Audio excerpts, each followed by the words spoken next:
Hey, welcome to Guitar Knobs, the guitars, gear, noise, and nonsense podcast, hosted today by these knobs. Tony Dudzik, Pick Guardian. Jared Brandon.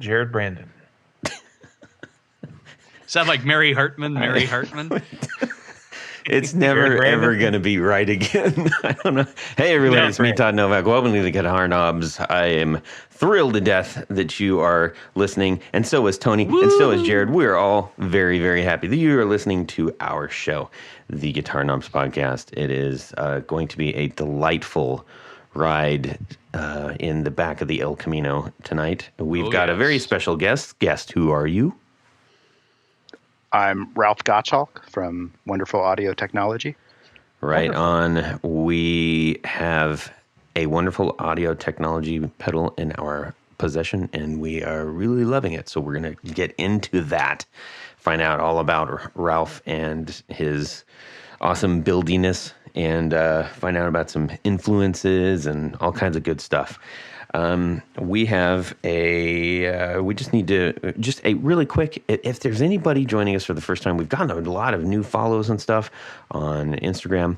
So if, Tony, would you like to share what we generally do here? We like to talk about gear.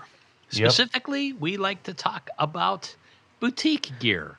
Yep. And that would be things like guitars and amps and pedals, accessories, all the good stuff. Occasionally, we will do a 101 episode where we learn stuff.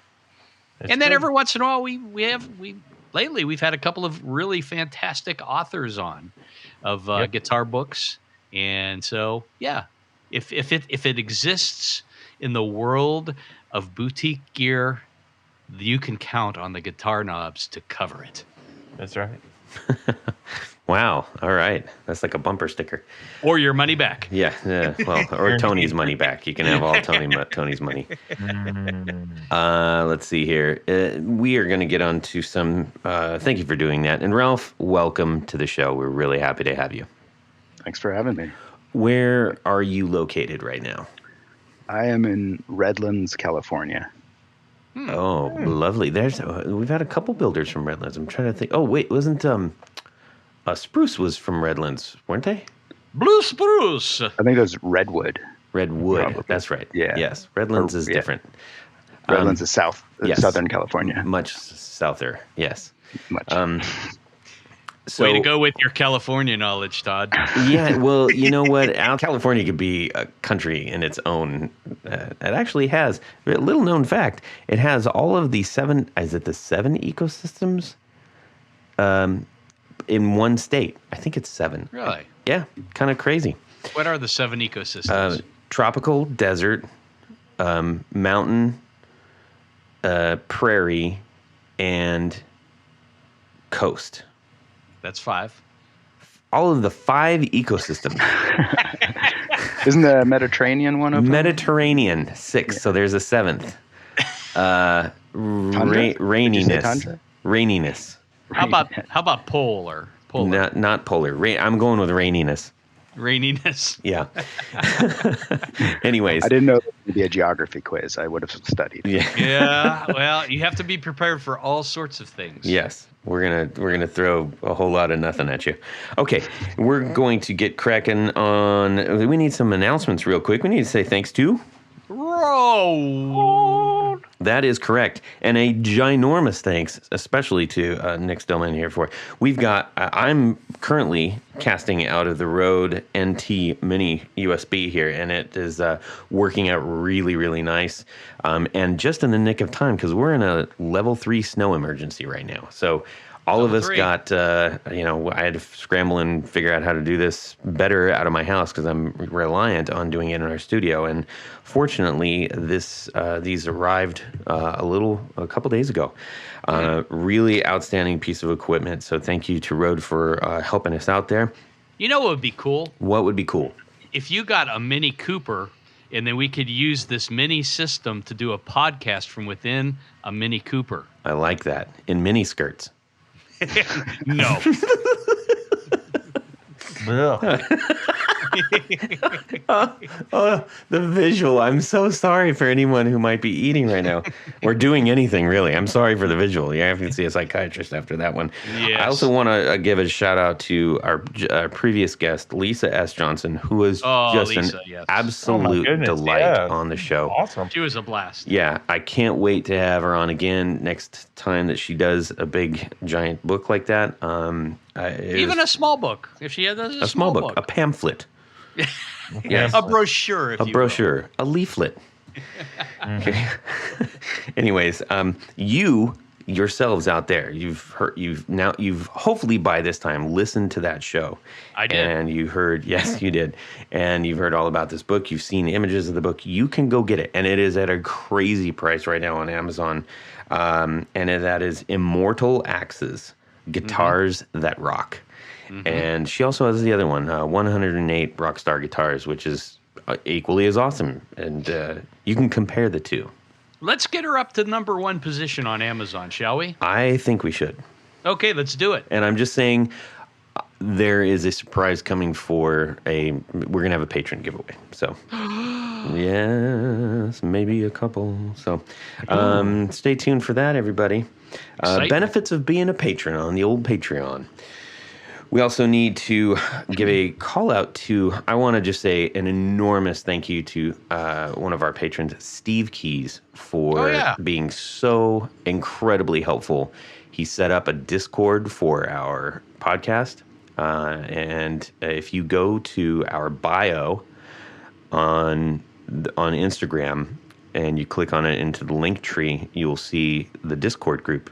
Go and jump in. And they've set up all kinds of great channels within that where they've got a patron buy sell trade, and you don't have to be a patron, by the way. Like, you can just be a supporter and go in there and buy sell trade, all kinds of subjects and all the good stuff that you love about Discord is in that group. So really, really excited to let all of our listeners, supporters, and patrons, mix it up amongst themselves. All right, we need to get on to what is going on in our music world this week. And we're going to start off with Tanya Bolonsky, a.k.a. Tony Dudzik.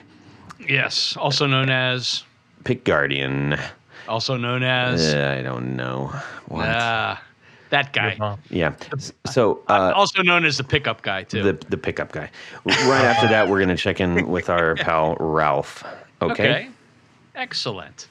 Well, as it happens, today I was perusing. Actually, Todd and I had a little discussion about 15-watt tube amplifiers not terribly long ago. And so I came up with a couple of recommendations for him. He was trying to go for kind of a Voxy sound. And, of course, the obvious choice is a Voxy C15.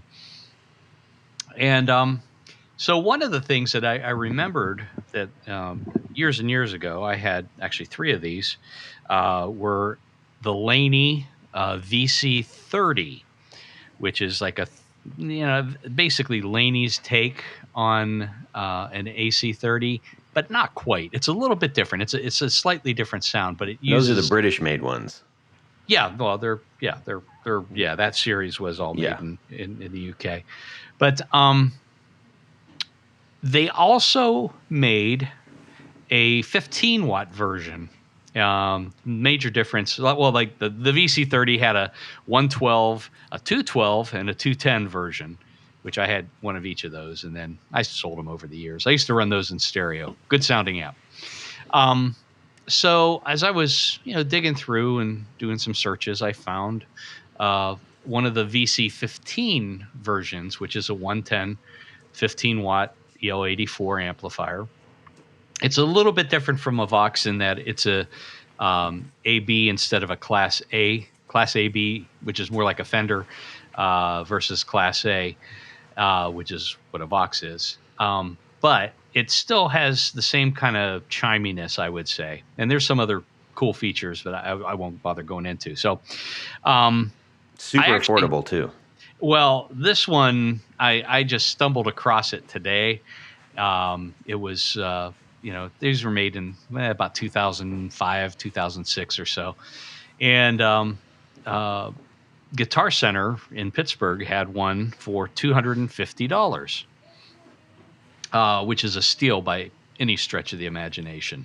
You're talking a 15-watt tube amplifier. You just can't go wrong with them. So as it turns out, I was able to purchase that through Musician's Friend, where I had some rewards credit, and was able to just get an incredibly stupid price on this amp. So we'll see when it gets here. It should be in the not too distant future if it's coming from Pittsburgh. But that was my big excitement today. Yay! Awesome. Very cool. Very cool. I'm curious thanks, to hear that based on your recommendation. Yeah, I think you'll like it. Right on. Oh, you're giving it to me. Brilliant. I love it. That's quite a gift. Thank you, Tony. Maybe when I die.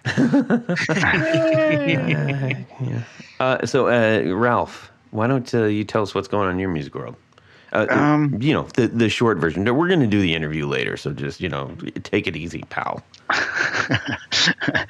Not much is going on in my music world right now. Just kind of, we've got a new child on the way, so and so I'm going to be needing to move out of my current office and move into the garage, and so we're actually starting. We've started construction on the garage to insulate it, and I'm actually really excited about it. I mean, I think it's going to be really cool to have another member of the family, and then also I get a little bit more space. Sort of forced me into thinking about reorganizing my entire situation and set up. I'm excited because I can set up like a permanent sort of recording space and something because I've been wanting to do more video demos on Instagram and do more, maybe set up a YouTube channel. So actually having a place where I can do that is really exciting to me. So that's pretty much a what's going on makerspace within your makerspace. Exactly. I like that. Yes. Very cool. Well, congratulations to you. Do you know what? I was going to say species, but is it I do know the species. Do you know what set of chromosomes you have going on over there? Yeah, we do. It's a girl. Oh, that's nice. Lovely. I've got 3 of my own. It's the best. All right, and you're going to name it Jared? Probably yeah. No. Cool. Not a bad name. Yeah. It's not a bad name, no. Speaking of Jared, what's going on in your music world, buddy? So I grew enough gumption to plug in my Klon using the one spot, and so I had the right adapter for that, and it works. It works good. I think I'm gonna A/B it one more time, a battery compared to the plug-in. Because I don't know. I think it just seems like with the battery, it just seems a little more saturated to me. And I know it depends what kind of power source and how that pedal actually performs. Because I put in some crappy batteries and it was not good. Yeah.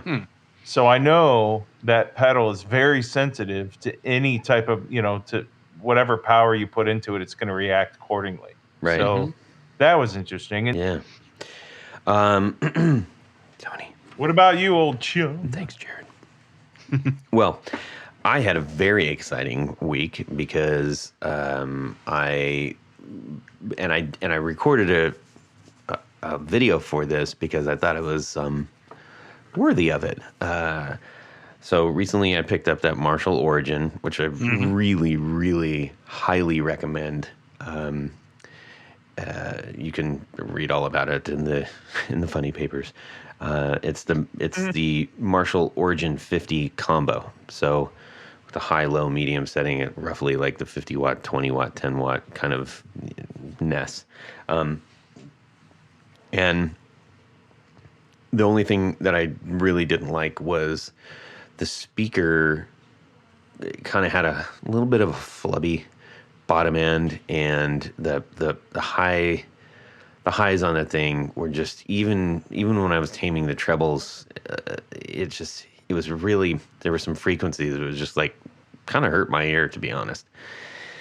And I looked into a couple suggestions on what people replace. I think Sweetwater replaces it with, I think they call it the Sweetwater mod or something like that. They replace that speaker before it ships out, if you want them to, with a Celestion Creamback, I believe. And for my intent and purpose, I thought about that. And I did a couple, listened to some comparisons and did a little bit of research. And I ended up going with our friends over at Warehouse Guitar Speakers, who we've had on the show twice doing speaker 101s. I went with their Invader 50. So it's 50 watt and speaker. So that's kind of their version of a Creamback then, right? Yes, but I think it has a little bit more dimension. And anyway, so I did a video of installing that into the Marshall. It was like, what's a big deal? You take out a couple screws and you pop the thing in. Not exactly. There's quite a bit more screws because you basically have to take the amp completely apart, like totally apart. But don't worry, everybody. I take you through it. Old amp master Todd here is gonna, yeah. But it sounds fantastic. Oh my gosh, I cannot believe how much that speaker made a difference. I mean, right out of the gate, I was like, this sounds like not a different amp in the sense that the tone spectrum and everything and the character is completely different. It sounds like, how do I say this? It sounds like a more expensive amp. It sounds like a better built amp. It smells like a better built amp. It's like this hidden character woke up, and the bottom end is tight, and it's like thwap. It's like if you dig into it, it moves the air, and it like. It's like a kick drum at the bottom instead of a floppy open, brass band kick drum or something like that. I don't know why I needed to make that comparison. You guys know what I'm talking about. Yes. The mids are, they don't feel as just sort of a flat mid signal. I feel like I'm hearing more distinction between the highs and the lows, the highs and low mids and high mids, and they are much tighter. And the highs are just like, they're not soft. They're just not brutal. They sound, it's like, oh, there's my treble, but I'm not going, oh my gosh, what is that frequency that's killing my ears? I am absolutely thrilled to death with the way that this came out, and it holds at high volume, and I'm just super excited. I cannot wait to play this live. It is outstanding. And the speaker, it's a great speaker, totally affordable, and highly recommend dropping one of those into, if you have that Origin 50, or if you just are trying to think of like, hey, how can I fix some of those things that I was talking about? This speaker absolutely does that. And I did it. I'm a dum-dum when it comes to this stuff. So there, you can do it too. That's really cool. I really like the Creamback. I have this Marshall JTM 45 that I built from Mojo Tone, and I put it in a 212 two Creambacks in there, and I really like the way it sounds. But I also really like Warehouse speakers, and I have Warehouse speakers in most of my other amps, and so I definitely have to check out the Invader. Man, if you did a Creamback and an Invader, oh golly. Nice mix there. I think so, because everything that I was picking up about the Creamback is that the Invader has a bit more heft, muscle on the bottom end, and a little bit punchier in the mid. I think the high mids, as I recall. I could be dead wrong, so if somebody's screaming at me, that is not the sound profile for the Creamback, I'm sorry. But it was enough to make me say, no, I think I want to go with the Invader on this one. And also, when I pulled out the speaker, you'll see I do a side-by-side comparison. I'll just leave it at that. Go watch the video, because it is rather remarkable. So that was a ton of fun. anyways, so let's get on with this. Jared, you got a whole bunch of pedals on your pedal board, and I bet Absolutely. that you did not go out and buy 50-foot length of cord and all the inputs and everything and make your own patch cables, did you? No, I didn't have to because I used Tour Gear Design patch cables. I mean, I had a bunch of them, all different sizes, all different lengths, some S shape and C shape, and How about the W shape? No, stuff it, Tony. those two. No, seriously, they are very, very easy to use. They fit anywhere on any pedal, and that's why I like them so much. Yeah, they're great for top position jack mountings, especially if they're all clustered in with a 9-volt and all that stuff. So, anyways, Ralph, are you familiar with the Tour Gear? I've heard of them on this podcast. Well, that's good enough for us. And I bet if you had a bag of them, you'd be reaching for them, right? Yeah. Oh, for sure. I mean, I would need some patch cables right now to hook up my 4 on the floor. Perfect. So I could play with it. Perfect. Well, you can go get those at tourgeardesigns.com. And if you use the code, the guitar knobs, you're going to save 10% on your entire order. That comes into play because you're probably going to say, look, I'm here. I'm going to load up my cart. And you can get a huge array of lengths and shapes that are insanely affordable. And they get to your house mighty quick. So go over to tourgeardesigns.com and use the guitar knobs and your coupon code and save that 10% and get those things on your board, okay? We want to give a big, giant shout out to Tour Gear Designs for sponsoring our 4 on the Floor. Jared? Let me get a little bit of this. 1, 2, 3. 4 on the floor. Okay, Ralph from Wonderful Audio Technology, or what? As you might see on the little icon. That's very clever. Give us your 4 on the floor.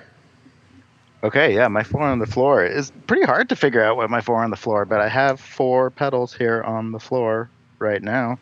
And the first one is the Caroline Corporation Hawaiian Pizza.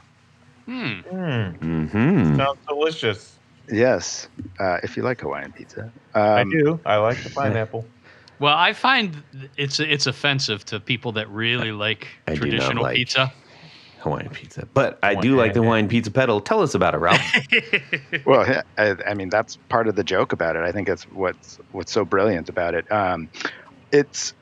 I really like this pedal because it sort of introduced a versatile fuzz to me, like one that you can do sort of the gated sound, and that you could also get like thick and smooth with it. I like kind of the humor behind Caroline Corporation. I think this pedal's really great. I think it's like if you had one fuzz, I think I could just live with this. One fuzz to rule them all. One fuzz to rule them all. I think this thing can do whatever you need it to do. And I just really like the company. I really like Philippe Hurden. I like his social media, Instagram stuff. Like, it's always very positive. It's just and funny. He doesn't take himself too seriously. No, he doesn't. And it's just a good company to support. And this pedal's great. Awesome. I love it. What's next? Next is the Blackout Effectors Crystal Dagger. I'm not familiar with that one. Oh, yeah. See, I love it. There's always a new one. Oh, Blackout Effector. Wait, what did you say it was? Blackout Effectors Crystal Dagger. They're actually not around anymore, unfortunately. But you probably could still find some of this. Yeah, I see it. Used. I see it. Yeah. Yeah, it's a dual pedal. It's actually, I really like this. This is my first. I think this was my first boutique pedal that I ever bought. It's the dagger side is a phaser. I think it's pretty much like the small stone, but it's tweaked out a whole bunch. So the frequency knob like goes fairly slow to almost like a ring mod sort of sound. So it's pretty versatile like that. It's really weird. It was one of the first pedals that I got that just really got weird, and I thought that's really cool. And I wrote a bunch of songs in my band using that side, and then the other side is the fuzz side. It's got a filter and then an octave switch, so octave up, and it's a really nasty, like gnarly fuzz. And then when you put the two together with the octave switch, you get just really crazy, and it's just a lot of fun. And I think it's just like it's really great pedal. That's awesome. I mean, what's interesting is it kind of looks like a tame pedal. Yeah, it's definitely not tame. No, but it is somewhat misleading in the way that it's approached. It's like the light blue silkscreen on the raw metal. It looks like, oh, this is going to be a really cool chorus, for surf stuff or whatever. Yeah. Yeah, and then it stabs you. Yeah. Yeah. Very cool. I like it. I like that we got a new one. I'm familiar with the twosome pedal that they make, like the dual fuzz with the two like screech owls on it. That looks beautiful, and it's orange and black. So I mean, how about number 3? Number 3 is the Catlin Bred Dirty Little Secret MK3. Mm-hmm. This one. So I started playing guitar because of 90s music influences, and I think really that like Jesus Jones. More like Right Here, Right Now. Is that the? I was like, are you serious with that? It's always funny. It's always funny. It is. I mean, that's a catchy tune. That's it too. That's it. Yeah. Well, no, it's probably like Pearl Jam, Mike McCready, Jerry Cantrell, Alice in Chains. Like their lead tones are just like, I just love them. I just love the way those early albums, like just the solos were, and so I was always seeking that kind of sound for my lead tone, and I just went through so many distortion pedals, and maybe I just needed a Marshall amp. Is really what I probably needed. But this pedal does that amp in a box Marshall sound really well. And I use it for, well, not all my solos, but my distorted hard rock style solos. This is my go-to, and I've tried different stuff, pulled this one off my board and then put a new one on the board, and I just always keep coming back to it. It's just really, I really like it. Yeah, very, very cool. I actually used that pedal on, I think, 2 songs on our album when it was going into the Supro, and John just goes, "Hey, hang on real quick." John, the guy who runs the studio that we record at, and he came back and he put this thing on and was like, "What'd you do?" And he said, "I'll show you later. Just play." I was like, "Oh, okay." And it was specifically for some lead stuff, and I was like, "Wow, that's awesome." So, anyways, yeah, I agree. That is a great pedal, and it's still like, it's actually really affordable used from what I've seen. Yeah, I think so. Yeah. And there's DIY kits up, or like PCBs that you can get if you're one of those. Yeah, like I am. One of those guys. Like I am. Yeah. Yes. How about number 4? Number 4 is the Strymon Dig. Oh. So, yeah, it's a digital delay. And before I was exploring delays and tried a whole bunch of different kind of delays, and the band that I was in, or I still am in actually, it's kind of like, it's not really a hard rock band, and they kind of want to do more dancey sort of music and stuff. Like Jesus Jones. Like Jesus Jones, yeah. I got a twofer out of that one. Oh. I'll try to set you up for another so you can get free. But, Jesus Jones.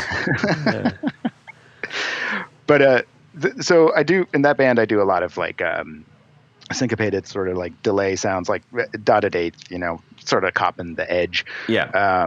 But I like a lot of delays. I just didn't really like the way they sit in the mix. And honestly, I don't use all that many features on this pedal. I basically use one of the delays. I don't use both of them.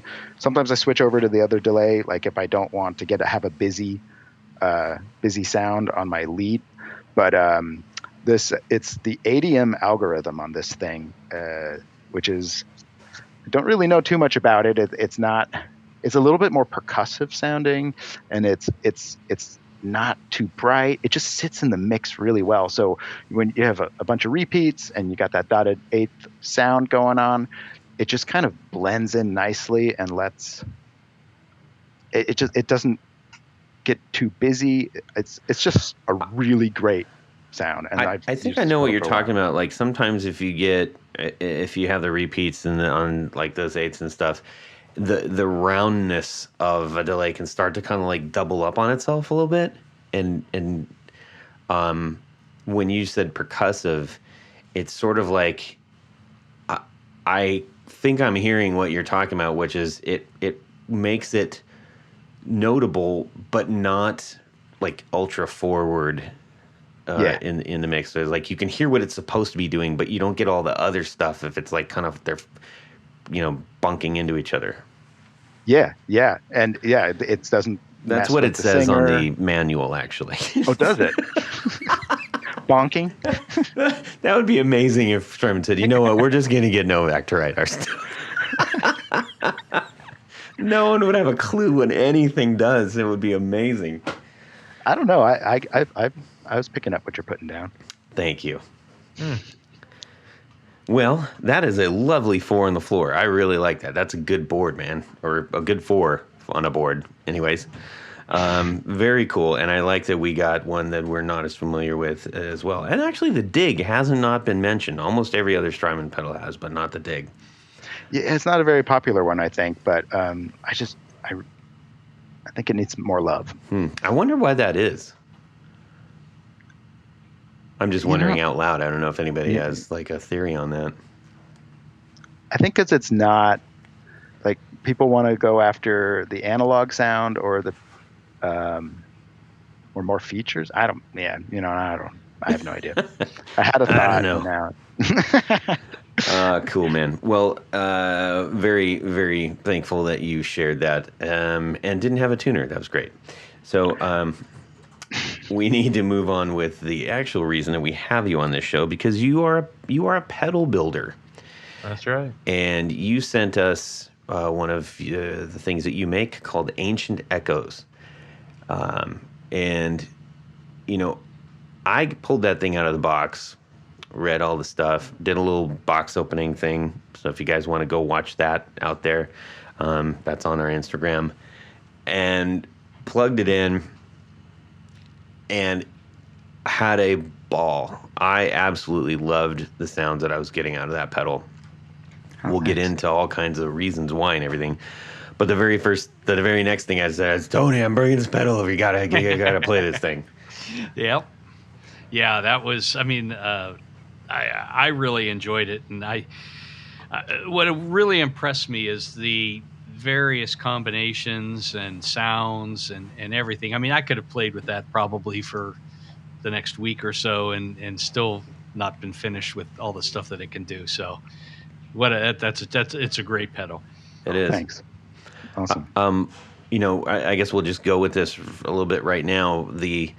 One of the things about the Ancient Echoes specifically that I liked, and Tony kind of just hit on, is like I could play with this for a very long time and still get sounds out of it that are pleasing, because you're not, it's kind of like all the sounds make sense together. Like no matter where you turn the dials, it sounds, some aspect of it sounds easy and familiar to just get on with it. You're not having to go, oh geez, I pushed this level too far and now it sounds like garbage and it's fighting up against this other knob that I tweaked. And, sometimes these things can get so complicated because we didn't mention it's a reverb. I don't think I mentioned that, did I? I just said Ancient Echoes, and thinking everybody knows what that is. It is a reverb. But Ralph, how would you describe this reverb? It's a reverb that has a pre-delay in it. So the signal splits, and you always have the dry signal going through, and then you can adjust the overall effect level with it. And so it's got a pre-delay that you can adjust with the echo knob, and then it goes into the reverb portion of the circuit. that you can adjust the amount of reverb, the depth of the reverb. There's also a feedback loop in it that comes out of the delay part, and that then also hooks into a modulation section. And the feedback loop is sort of like that's why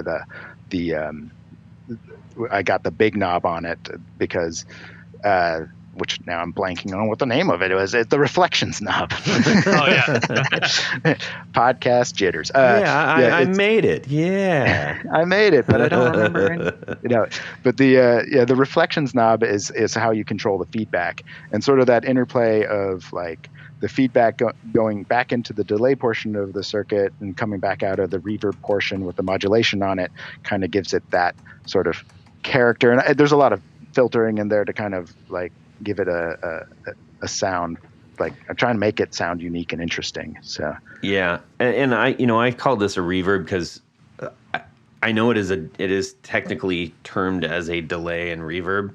I incorrectly titled your pedal, but delay. So there's a couple other things that we really enjoyed about. Probably goes into some of your approach to music, I'm guessing, but you clearly had a lot of fun with this. And sometimes when you say that means like, oh, this pedal's going to look really wacky or make all kinds of silly noises and stuff. By fun, I just mean that you saw this as a platform for being a little bit more imaginative with your actual creativity beyond the sounds that you're trying to create. That comes through in the pedal names, like dampen and resonance and reflections and summon. Those are not typical names that you see associated when you go like, oh, I'm going to dial in my what? I just need a little bit more, huh? I summon thee. Yeah. But then the little, I guess you'd call it a pamphlet, your instruction book, your manual, your guide, probably a guide, because I suspect you probably got into like some Dungeons and Dragons action at one point, or like Magic the Gathering or something. Oh yeah, back when I was much younger, I definitely played D&D. Yeah. Well, I think that really kind of accidentally spilled out all over this guide. And I encourage anybody who that if nothing else, get the pedal for the guide, because it's very creative, and I thought that was inspiring, especially because you took care to say, look, this is a pedal that can make a lot of different noise. And aside from the go-to one that someone might try to just dial in and leave it, you were kind enough to set up, I believe, 4 presets, and those were equally creatively named. Can you remember what those are called? Oh, what did I put in the manual? I know I put one that was Finding Atlantis, Ice Caves. What was the other one? Night Visitors, I think. Mm-hmm. I need to look at it. It isn't a test. Like we said, the pedal's actually at Rob's house, and we're in a level 3 snow emergency, so I couldn't get it back in time.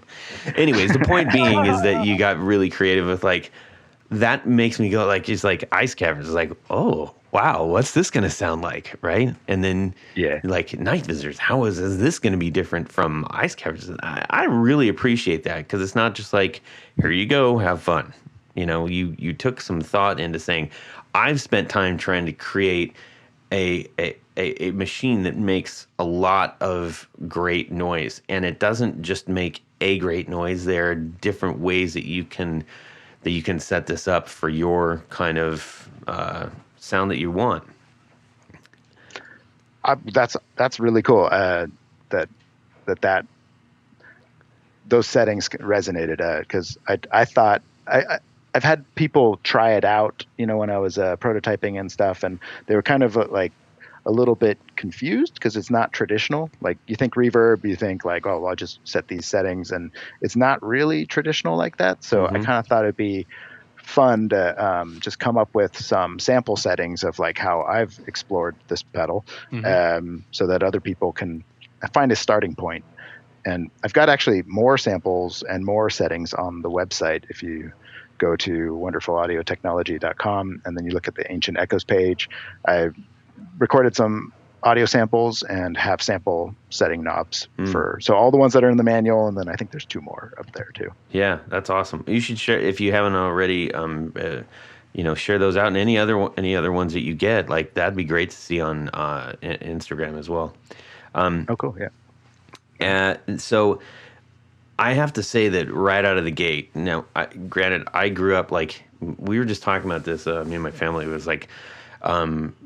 The whole idea that people latch on to the music in their quote unquote formative years. So like, say, 13 to 18 or whatever it is like that.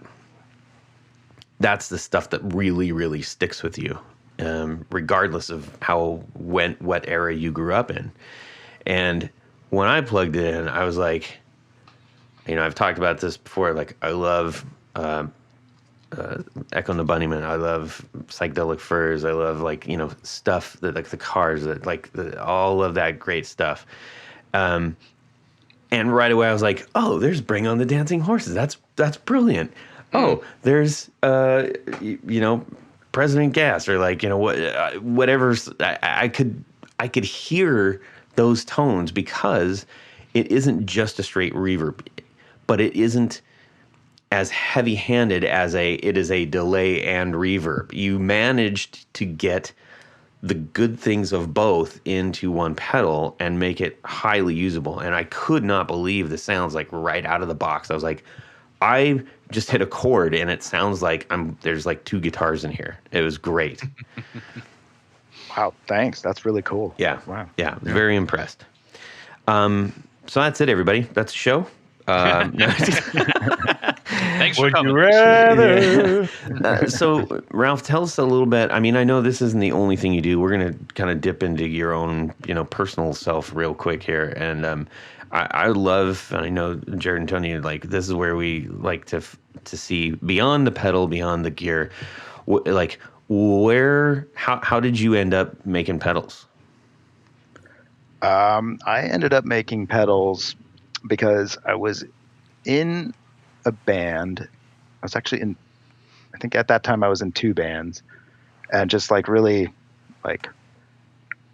starting seriously thinking about tone, mostly because in the one band I was the only guitarist. In the other band, the singer sometimes would play guitar, but I was the forefront of for everything. In the other band, I was the lead guitar, but I had to mix with the other guitarist, and it was a hard rock band, and he would use the Green Russian Big Muff all the time for his sound, which I wanted to complement that sound, but sit nicely with it, and not overbear it or be kind of pushed out. So I started really exploring. I really like to think to learn how things work, and I was always interested in circuits, and so I just started tinkering and getting, looking at the DIY community, and ordering PCBs and looking at the schematics and studying stuff. And I got a breadboard and I started mucking around with that, and then just trying to create sounds that were in my head. And I was doing that, and I was making pedals for some other friends who they're like, hey, could you get this type of sound? And I sounds like a fun challenge. I'll give that a go. And so I design a pedal that kind of would make that sound. And then a friend of mine, I'm friends with a guy named Kerry Nordstrand. He owns Nordstrand Audio. He makes mostly bass pickups, but also he makes guitar pickups, and I love his guitar pickups. I think they're incredible. So, and shout out to him. Shout out to him. But I'm friend Kerry Nordstrand Audio. Oh yeah, he does good work. Yeah, he's a good friend of mine. I was friends with him for a while, and he was like, "Hey, there's this really cool fuzz sound on this album. What do you think it is?" And I did a little research, and I found out what the fuzz pedal was, and it turns out it was like a one of those Marshall Super fuzzes, like that. And I built it for him, but I modded it a little bit, and he really liked it. And then he's like, "Hey, why don't we make some pedals?" And I was like, "Oh, I don't know if I can make pedals for you, dude. I don't know anything. I don't really know anything." But I decided to do it anyways, and I was designing a couple pedals for him. He was selling pedals under a branch called Rocket Surgeon, and I built a couple pedals, and it was a lot of fun. And but it was also kind of hard because I have a full-time job, and coordinating and marketing ideas and just everything. It's just like it was kind of difficult to like really keep working on that, because when I do my pedal stuff, it's at night because that's the time I have to do it. Kiss that goodbye pretty soon. Yeah, I know. So I was like, I think I love doing this, but it's just not the right fit. And also being in business with a friend is tricky, complicated sometimes. Yeah, so I'd rather be friends than making pedals for somebody else. Yeah. When Tony and I were doing our Bitcoin farm, we just it was really getting a little bit sticky, so we quit. Yeah. but we made millions of dollars. Excellent. That one Tuesday, and then we sold it. Out of curiosity, speaking of that, like what were you doing before?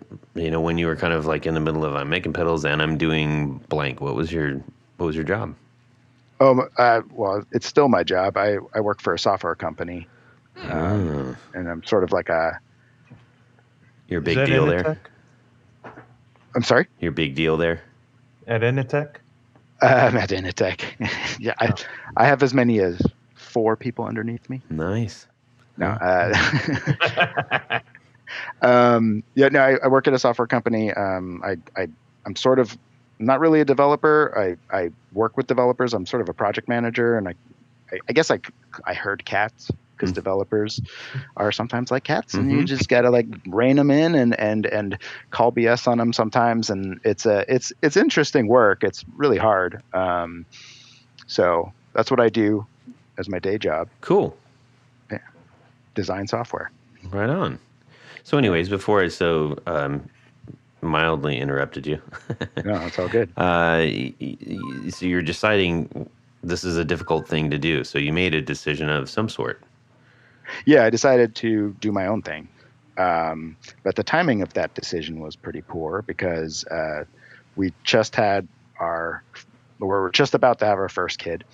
And so I knew that, okay, that's going to take up a lot of work, especially because it's your first. So I kind of put that idea on hold, and then we had lockdown and the pandemic happened.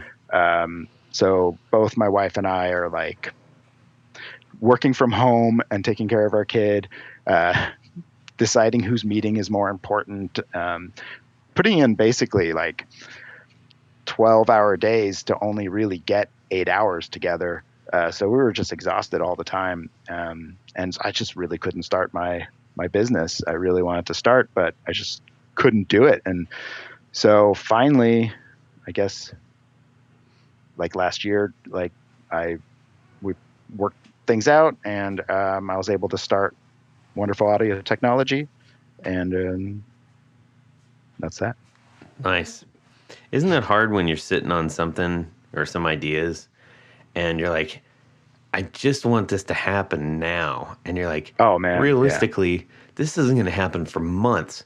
Yep. Yeah, and it actually like almost was 2 years. Yeah. And I couldn't get it started. I just, but yeah, finally things lined up, and I was able to start. So Cool. Well, can you tell us a little bit about some of your guitars and amps and things, your favorites?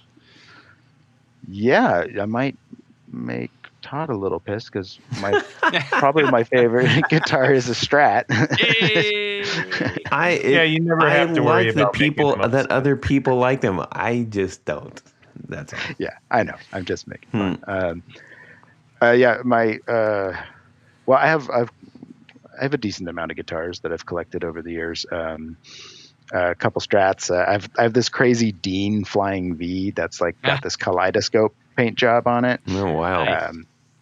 Yeah, I use that in one of my bands. I always like pulling it out because I'm like this, like, I don't dress up for shows or anything, so I'm just like in my plain clothes, and then I pull out this crazy Dean Flying V And step to the mic and go. So, anyways, here's Wonderwall.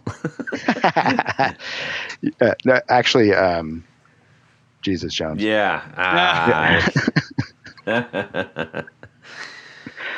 No, and well, that and what else do I have? What's your go-to? I just got my go-to I guess my go-to. I use that Dean a lot. I really like it. And the other one would be I have this American Pro Strat that I stuck Northern pickups in them actually. And that's my go-to just because I started playing on a Strat. I still have my first Strat. It's this Mexican-made, like sunburst, kind of like vintage tinted neck Strat that I still love that guitar. And so I started on that. So a Strat is kind of home for me. Sure. I can kind of play whatever sounds I want on that. Are those the Nordstrands? Are those passive or active pickups? They're passive. Oh, okay. Because Yeah. I mean, at least in everyone that I've talked to, I mean, he's probably best known for his bass pickups and things like that. So I didn't realize he actually had a passive line too. Yeah, he's got a guitar line. Yeah. Yep. I'm plugging it because he's my friend, and also because I love him. I think they're really great pickups. He's a pretty big company. So he's been around a while, I believe. Oh yeah. He's I guess a little big company. Like his shop is pretty small. Great stuff though. Definitely. Maybe we'll have him on one of these days. Yeah, you should. That'd be cool. He's got interesting stories. I'm getting that from you. Yeah. Cool. But yeah, that, and then my main amp that I use nowadays is a Mesa Boogie Lone Star. Oh yeah, that's a great line. Yeah, I really like that. That was one of the ones, when it was talking earlier about Todd was looking for an EL84 style amp. And I think the Lone Star is in that. There's like the Subway Rockets and a couple of others that use EL84s as power tubes. And they're just, it's not what you would call a typical Mesa Boogie amplifier, not a triple rec or anything like that. It's a good classic sounding amp. Yeah, I think actually there's two models of the Lone Star. There's one with the EL84s, and then there's the one I have is the 100-watt version, which has 6L6s in it. Okay. Yeah, I really like it. It's sort of my tone. I like versatility in my tone. I want nice clean sound, but then I also want to get really, really heavy and really distorted sometimes too. So I find that Lone Star does all of it really well for me. Yep. Yeah. Very cool. Very cool. Now, as far as, you talked a little bit about some of your, how you got into playing and stuff, but talk about some of your maybe music influences and guitar player influences, because sometimes I think that those can be different. Yeah. Well, like how I got into guitar. Yeah. Like what was it? Yeah. What was the first thing that made you go like, okay, I got to do this? Yes. That moment, I was 16 years old. I'm on the water polo team. Go to one of the guys on the team's house. I didn't really know him. We go into his room. He's got this PV Raptor guitar and this PV amp, and he starts playing Outshined on the guitar. Oh yeah. And I was like, what the hell is that? I want to do that. I want to do that so bad. And he showed me the riff, and I went home, and my brother had this like really crappy acoustic guitar. And I was just playing that over and over again. I wasn't even playing it right or anything. And I was like, I got to play guitar. And this is the 90s. So Kim Thayil's a huge influence on me early on, for sure. Yeah. I love Soundgarden. My influences to really start me playing guitar were Soundgarden, Pearl Jam, Alice in Chains. Mm-hmm. Those were the bands that like were popular at the time, and those were sort of not Jesus Jones. I'm gonna have to go back, and every time that's going to ding.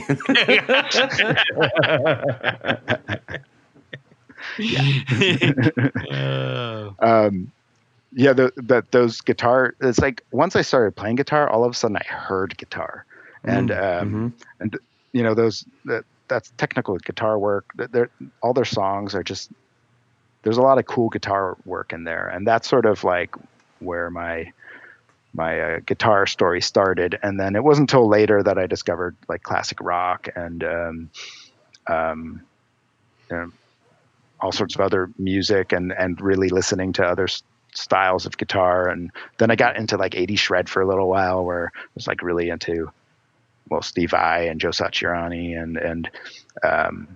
and then now I'm like kind of more into I really like the Rival Sons. I really like more classic fuzzy sounding stuff. Mm-hmm. So I'm kind of a mix of all these. Yeah. Well, things. anybody defined by one thing, I think, is probably not super fun. Yeah. And also like musically, I also get defined a lot by whatever band I'm in. Like, I don't know if you guys experience that. Like you have your sound, and then you join a band, and then you sort of adapt your sound to the band. And then like that sound sort of now becomes part of your sound, which is really cool. Yeah. I really like that. Yeah.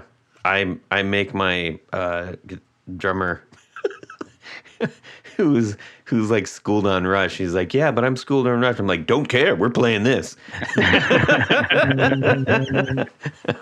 to be in a band or not? That'd be a good name for a band, Schooled on Rush. Yeah. Yeah, not bad.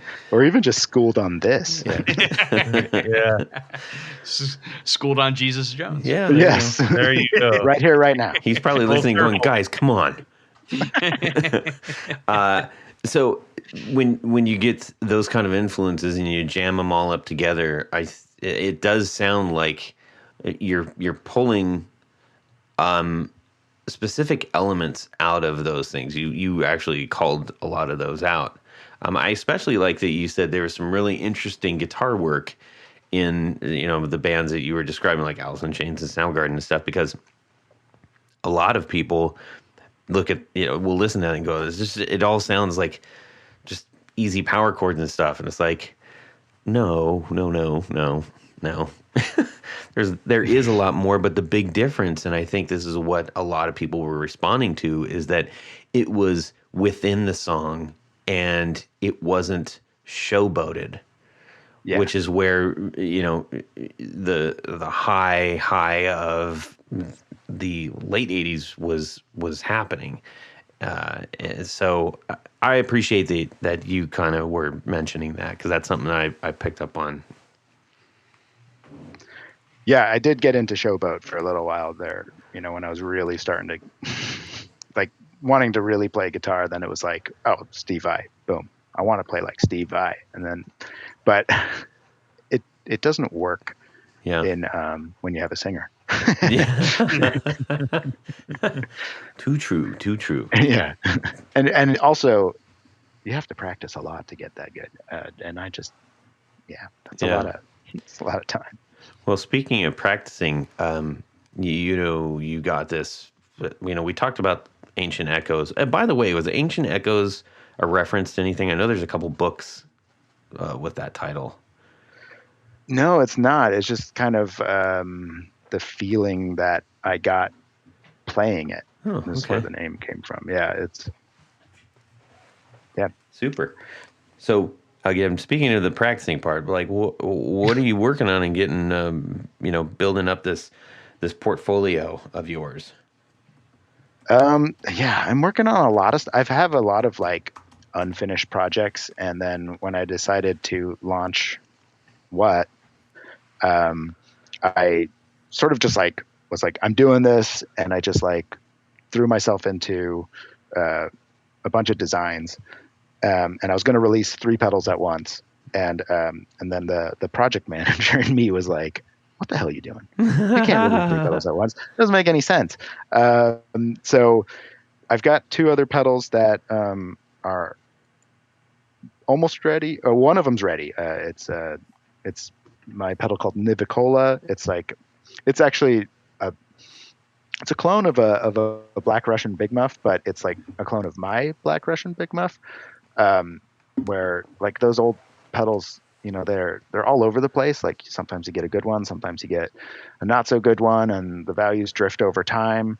And I got one that I just really love, and so I spent a lot of time trying to get exactly that sound. And so the values that I used are a bit different than what if you go online and you look at the schematic, it's different than what's out there. And I also found some like cool, like I guess NOS, like Russian transistors, that actually I ordered these transistors and they came in the mail, and I like opened up the bag and I just got this like crazy strong odor of like tobacco and cologne. And I just like couldn't like, I was just thinking like, I just imagined like where these transistors were coming from, and like I built up a character in my mind of like this guy, he's like smoking and just like packing these bags. Comrade, we pack the bags after we have a nice smoke and lots of cologne. Yeah, it's so, but those transistors really nail it, I think. And then I found some cool Russian diodes that when I was doing testing, I just couldn't get the tones right. And the diodes just really, I felt like it made the difference. So that one, I'm almost ready to release that one. I just need to finalize a couple, like the manual, and that's it really. And then now really quick about the Nivicola, Jared and Tony, do you know what the Nivicola means? No. Oh, Would you tell us? I'm pretty sure you were about to say the Hypogastura nivicola, which is the snow flea, which is what your pedal is named after, isn't it? It's also the Siberian bighorn sheep. Yes, it's named nivicola. after. Yeah, it's named after. So I kind of like, it's a play on like, certain variants of Big Muff people really like, and like the Violet Ram's Head is one that people just love. And there is that sort of with the Russian style ones. There's green, and then there's like different generations of green and black, and there's different like enclosure styles or whatever. I don't know if that really matters, because those it's a crapshoot what you're going to get in there. They could be really good or really bad. And then so I was just kind of pretending like, well, what would a Ram's Head version of a Russian Big Muff sound like? It sounds like my pedal. That's what it sounds like. And then that's kind of where the name came from. So nice. Interesting. It's also a Hylaeus nivicola, which is a specific bee that lives in Hawaii. So you could have gone with any of those 3. You would have been money no matter what. You sure it wasn't a defunct competitor of Coke and Pepsi? It was terrible, Tony. I'm going to edit that. Anyways, you also have the Apex. Tell us about that.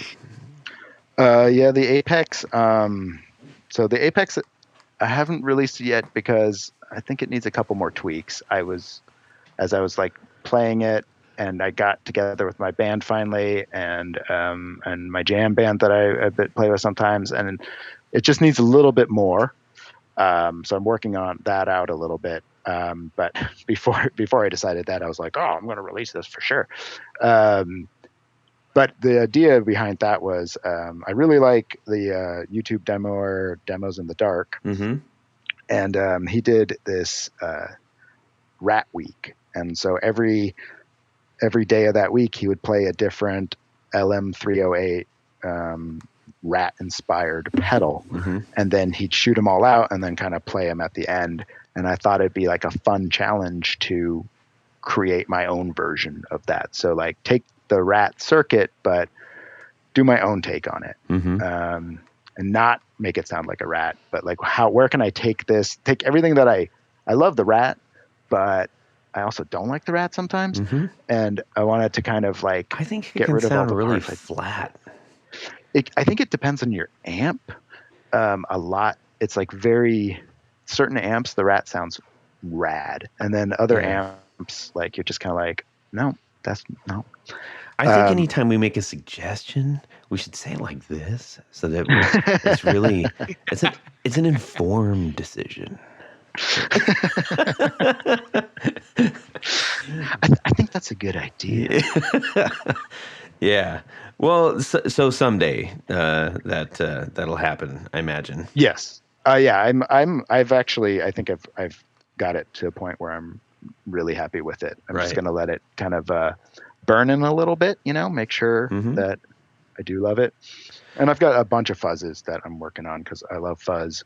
And I've got one fuzz that is very near completion. So brilliant. Well, this Ancient Echoes is going to keep you really busy, man. Because honestly, I hope so.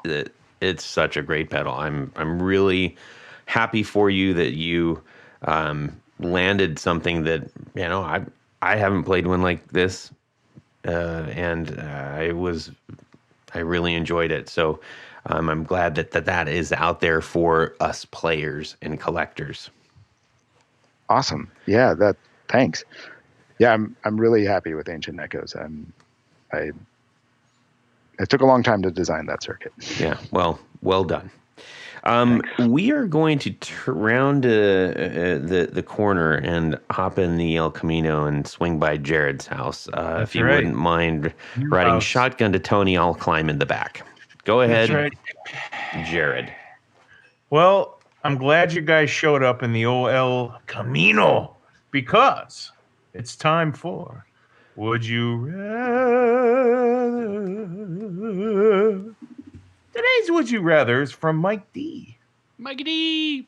That's right. Mike D. You've been saving up for months to buy a particular high-end pedal. When you finally have the money, it comes to your attention that a new version has just been released. But that's my luck. So the original model was already excellent, but version 2 adds some features that you didn't know you wanted until now. So the genie is out of the bottle. The new version of this pedal will sell for 20% more than its predecessor. However, the version of the pedal you originally intended to buy is now 20% off its usual selling price. You must choose one. Which will it be? Also, Big Clive and Tigers of Pantang equals awesome. Thank you. Those are references to things we've brought up in past, and you are correct, Mike D. Both of those things are indeed awesome. Big Clive and Tigers of Pantang. Big Clive on YouTube, go look him up. It's fantastic. And Tigers of Pantang, because why not, right? All right, let's see here. We're gonna try Tony. We're gonna go around the horn. Tony, Jared, Ralph. So I can get the original version for 20% off the original selling price, or I can get version 2, which has more features, but it costs 20% more. Is that correct? Yeah. That seems to be the gist. That seems the gist. So, are you rich or poor? I think that it's really going to depend on a number of things. First off, I would be curious if this pedal in its original form was an early one that maybe the person who is selling it actually built. And Exactly. if the newer one is something that was, I won't say mass produced, but maybe built by somebody else. In a lot of cases, I think it's really cool, whether it's a guitar or an amp or a pedal or whatever, to have something that was made by the person or under their, under their guide that it's an original form. I mean, some of the new features are always kind of neat, but I still a lot of times will tend to go for something that was, the earlier version that I know was possibly put together by someone that's developed it. So I'm going with the old school one. Plus, I can save an extra 20%. He stole my logic. That's the joy of going first. Yes, that is true. Jared, about yourself? Yeah, pretty much the same along the lines of Tony just explained. I mean, the guy who made the first version, he may have signed each one. He may have put a little extra scribblings in the case of the pedal. Hand wired possibly, so on and so forth. Just it's the same logic as what Tony just explained, and I won't go into as much detail as he did. Yeah, But definitely pay less for the first. I want the first version of that pedal. That I usually want the first version of anything anyway. Just I don't know why. I like original stuff. I don't know. Yes, you do. All right. Ralph, how about yourself? Yeah, I think I'm following along. Like the pedal collector in me would want the original one just to have that because it's just cool to have Yeah. Yeah. pedals like that. Yeah. What about you, Todd? Well, it's interesting because sometimes when they release a pedal that is like, hey, we updated it, it's like there's things that truly can make it better and that weren't necessarily considered. Sometimes it's just like, I don't know, I added this to make it different so I could have another run at it or whatever. But,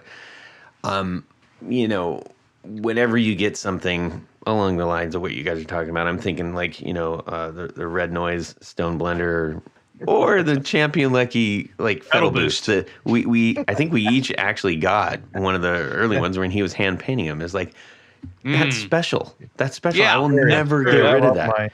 Wonder Some of the Hello Sailor stuff is like, there's not another one like that on the planet. Even if it is a run of a certain thing, those are all individual. Now, we are not saying that automatically if you do a second run of something and you add something to it, that it's no longer valuable. There's no longer handmade.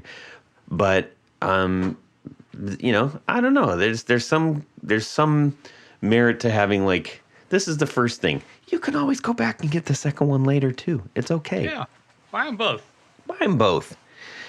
Anyhow, well, that was a good question. I don't know how much he anticipated that was going to be so heavily weighted on the first version of something, but that is the joy of doing what we do and being who we are, and we like collecting these. We like the variety of them. We like the little things that make them special and unique, and we're gonna scoop them all up if we can. So to keep making them. Make version 2, 3, 4, 5, and 6 for all I care. Know what I mean?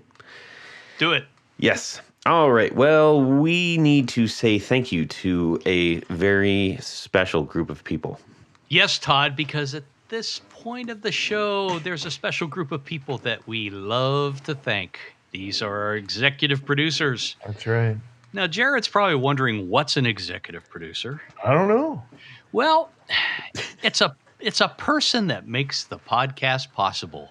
That's right. They go to patreon.com/the guitar knobs and provide monetary support that help us defray all the crazy costs of bringing this every week to you. Holy moly. Yeah. So if you go over to that patreon.com/the guitar knobs, you can check out a couple different levels in which you can participate. How about participate? and become a sponsor of this podcast. Each level comes with a great bevy of thank you gifts. We're But in coming up with addition to some new all ones those too. gifts, that's right. Yes. Oh, holy moly. I noticed that the list gets longer and longer. But there's one more thing as an executive producer. Yep. Jared, what is that? I'll tell you right now. Get to have your name read on the thing. Your name read on the thing. That's what I'm going to do right now. So special thanks to these executive producers. Moon Guitars. I'm over the moon for Moon Guitars. Vader and Pedals. Drew Lopez. John Halverson. Rick Calhoun. Trevor Gunberg. Elad Mizrahi. Gary Cooper. Jason Roush. Micah D. Richard Kendall. Mark Garton. Matt Hart. James White, Justin Jones, Anthony Gemolero, Bilgola Guitars, John Esterly, Anthony Lathrop, Stefan Lamb, Michael Senchuk, Ken Sayers, Doug Christ, Darren Gregory, John Anglin, Tom Brazen, and this week, two new executive producers. Welcome aboard to John Sluhan and Rusty Sneeden. Thank you, guys. Awesome. Hey, Love Todd, it. I'm not done yet. Oh! Because we have, let's just call them the upper echelon of executive producers. Ooh. These are our grand poobahs.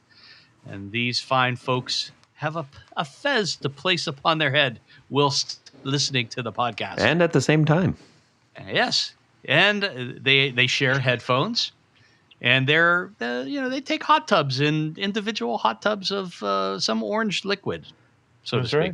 right. We're not sure what that is yet, but we'll figure it out one of these days. Orange Crush. So special thanks to these grand poobahs: Tom Emanasco, Ricardo Igareda, David Kaminga, Brandon Wound Pickups, That's right. Hex Matos, Michio Murakishi, Bob Crouch, Jack Caden, Sam Jett, Tyler KC Rhines, LSJ Music Company. Did you happen to notice? I just realized this as I was listening and saw what Lisa, who we had on last time, Mm-hmm. she goes by LSJ Rock photos. Photo. Yeah. So maybe they're connected in some way. Who knows? Maybe I not. don't know. Either way, thanks, LSJ. John Williams, James Pennington, Adam Johnson, Steve Keys, Cody Foster, Science of Sound, Brian Robinson, Jonathan Jerusik, also known as 12th Hour Devices, Corey Nigro, Michael Van Zant, Tim Nowak, Jonathan Daly, Martin Cliff, Sean S. And Rat King. Thank you, guys. Thank you so very much. Okay, Ralph, we need to say a great big thank you to you for joining us on this show. It was a pleasure having you, and it was great learning about you and the cool pedals and stuff that you're making. Thanks for having me. It was a lot of fun. You are welcome. Now, please tell all of the people who are waiting on bated breath where they can get a hold of your stuff and see more of your work. Yeah, the website is wonderfulaudiotechnology.com. The Instagram is Wonderful Audio Technology. And I have Wonderful Audio Technology on Facebook. I don't use Facebook very much, though, but you can always email me also at info@wonderfulaudioTechnology. I don't mind if people email me to ask questions or even just talk about whatever. Right on. That's cool. All right. Tony, where can people find you? Just head over to pickguardian.com. Check out some of the stuff that I have available for online purchase now that my site is back up. that was a fun couple of 8 hours. But anyhow, by and large, what I do is custom work. So shoot me an email. Let me know what you want, what you're trying to do.